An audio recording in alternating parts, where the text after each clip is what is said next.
महात्मा जी की बिल्ली। एक बार एक महात्मा जी अपने कुछ शिष्यों के साथ जंगल में आश्रम बनाकर रहते थे। एक दिन कहीं से एक बिल्ली का बच्चा रास्ता भटककर आश्रम में आ गया। महात्मा जी ने उस भूखे प्यासे बिल्ली के बच्चे को दूध रोटी खिलाया। वह बच्चा वहीं आश्रम में रहकर पलने लगा।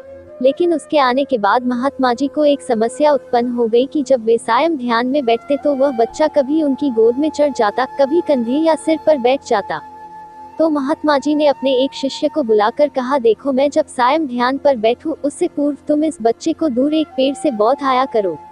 अब तो यह नियम हो गया। महात्मा जी के ध्यान पर बैठने से पूर्व वह बिल्ली का बच्चा पेड़ से बौद्धा जाने लगा। एक दिन महात्मा जी की मृत्यु हो गई तो उनका एक प्रिय काबिल शिष्य उनकी गद्दी पर बैठा।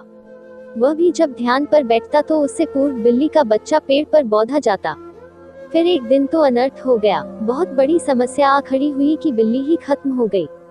सारे शिष्यों की मीटिंग हुई। सबने विचार विमर्श किया कि बड़े महात्मा जी जब तक बिल्ली पेड़ से न बौद्धी जाए तब तक ध्यान पर नहीं बैठते थे। अतः पास के गांवों से कहीं से भी एक बिल्ली लाई जाए।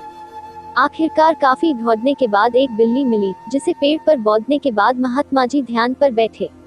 विश्वास माने उसके बाद जाने कितनी बिल्लियां मर चुकी और न जाने कितने महात्मा जी मर चुके। लेकिन आज भी जब तक पेड़ पर बिल्ली न बौद्धी जाए तब तक महात्मा जी ध्यान पर नहीं बैठते हैं। कभी उनसे पूछो तो कहते हैं यह तो परंपरा है, हमारे पुराने सारे गुरुजी करते रहे, वे सब गलत तो नहीं हो सकते। कुछ भी हो जाए हम अपनी परंपरा नहीं छोड़ सकते। यह तो हुई उन महात्मा जी और उनके शिष्यों की बात, पर कहीं न कहीं हम सब ने भी एक नहीं अनेकों ऐसी बिल्लियां पाल रखी हैं। कभी गौर किया है इन बिल्लियों पर? सैकड़ों वर्षों से हम सब ऐसे ही और कुछ अनजाने तथा कुछ चंद स्वार्थी तत्वों द्वारा निर्मित परंपराओं के जाल में जकड़े हुए हैं।